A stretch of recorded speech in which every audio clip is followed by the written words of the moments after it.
Well, hello everyone. This is the early edition of the Status Chat. It is Friday, March the 24th, and I am Dale Delbridge. I would normally point to my shirt where the benchmark is and say I'm with Benchmark Realty in Murfreesboro, Tennessee. But today I'm not wearing it because I'm golden.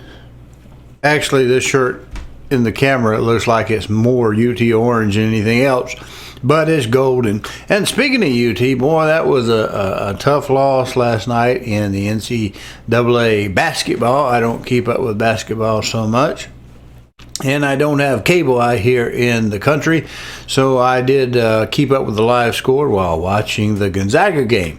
Got that one wrong. I thought they're going to win. I didn't think it'd be by too much, but I thought it'd be more than what it was. And then they started out leading, and it was tight like I expected, and there I go. And then they fell behind by like 12, 13 points, and they couldn't keep the ball, kept turning it over. And then next thing we noticed, their second half comes, and they come out blazing. And they caught that up, plus about 13 or 12 more, and it narrowed right at the last. And I'm talking, 25 seconds? UCLA comes back and smacks a goal, takes the lead, and I thought, well, I missed that one there too.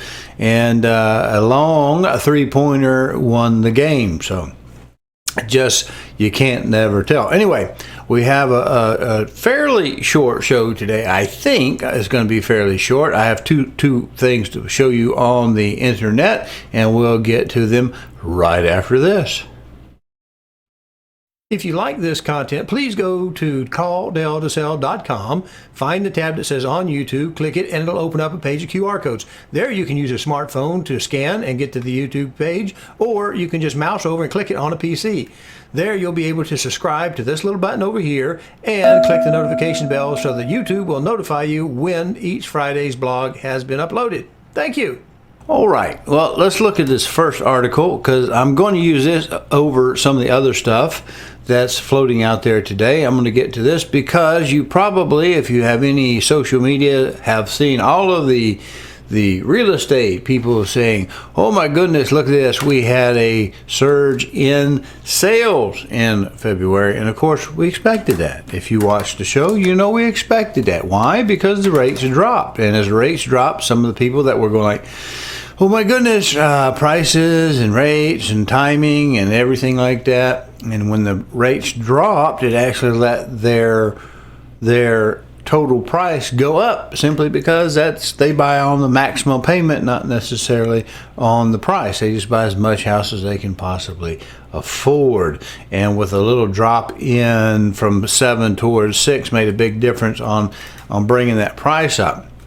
However, when we look at this article here, we see this is from CNBC, NBC.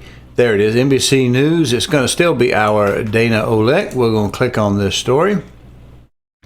And they are touting the sale spike of, I wish I could make that top bracket go away. There it is. It finally went away. Dana Olek did this one. Home sales spike 14%. 14.5% if you want to be particular, in February as median price drops for the first time in over a decade.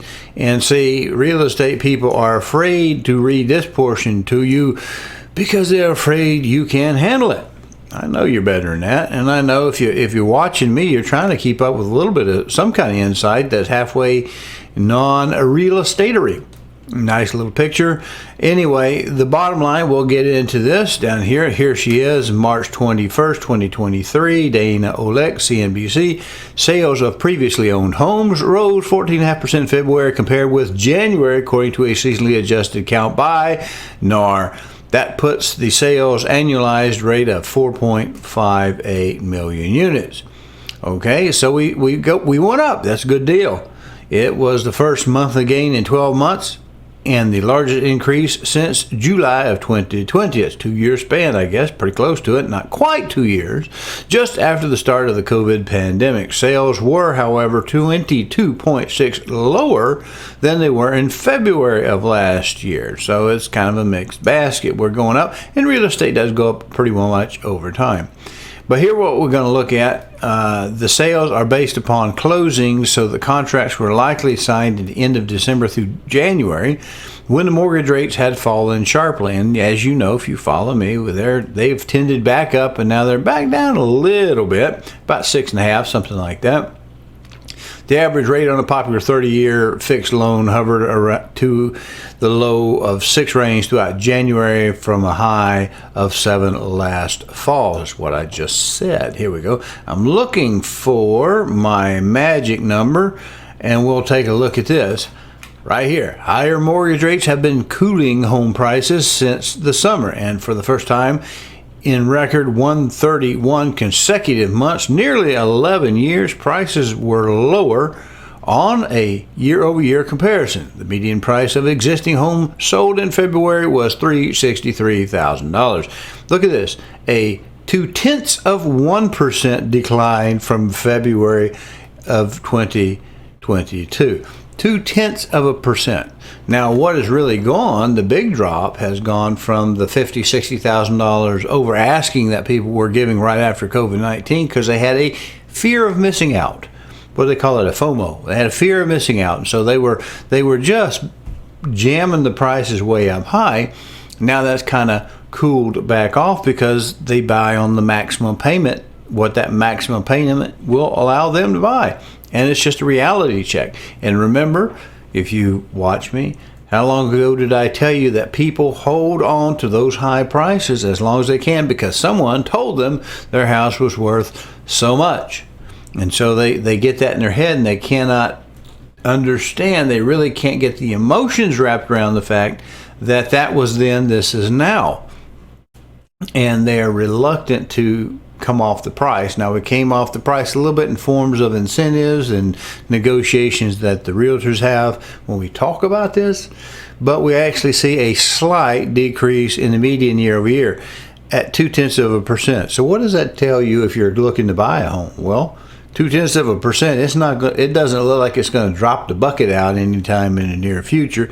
And it also means that it's probably going to be a fairly safe bet, because it's not going down the 9.6% that food is up right now, is it? No, it's only 0.2%. 0.2%. But people are afraid to say decline. Decline. I said 3 times in a row. The world did not snap off its axis. It's only 0.2%. What it shows is that we're done with the crazy high totally spikes. And yet you're still going to have a place to live. We're still making more humans, and more humans are going to need a place to live. And it's just the way the housing market works. Don't read too much into it. Now, if you're just aching for some FOMO, consider this. Our rates have temporarily dropped. This week we heard from Chairman Powell, who raised the rates again. I saw some real estate brokers on the Facebook say, oh my gosh, they may not actually have that. And we actually did an article. We read a bit of an article where someone was analyzing that because of bank failures, that the chairman was going to actually reverse, not just go zero this step, but reverse some of the rates. And of course that didn't happen because we still have the problem of inflation. And with food at nearly 10% alone and everything else going up, it's unlikely that dropping the rates are going to happen from the Fed. I think they tapered off too soon. I think quarter steps are probably not big enough. We'll have to see if they raise it again.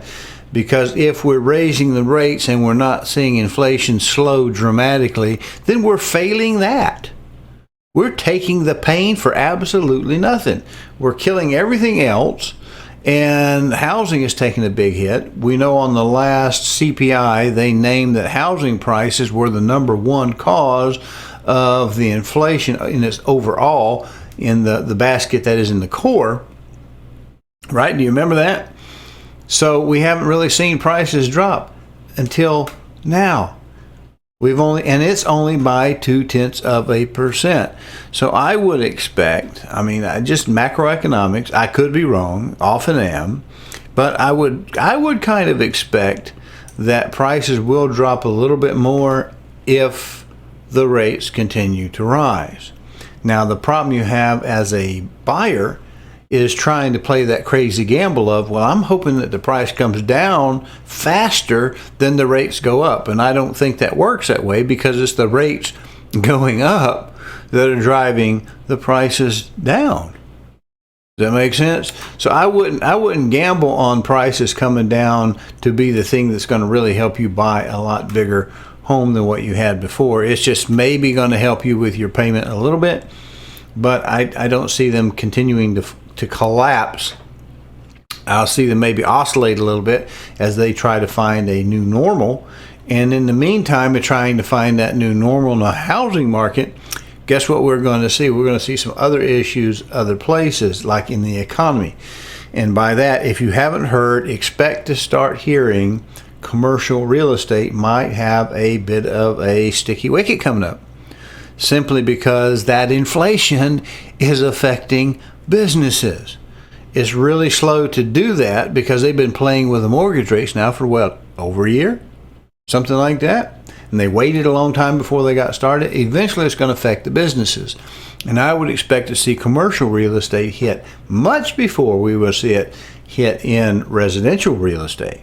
So anyway, that's that. And by the way, let me just pull up one of our regulars that we go to, Mortgage News Daily, and we'll look at their rates and see. I saw an article just yesterday, because today's daily rates haven't come, and they said rates are down just a little. They edged down just a little bit today. Look how much they dropped.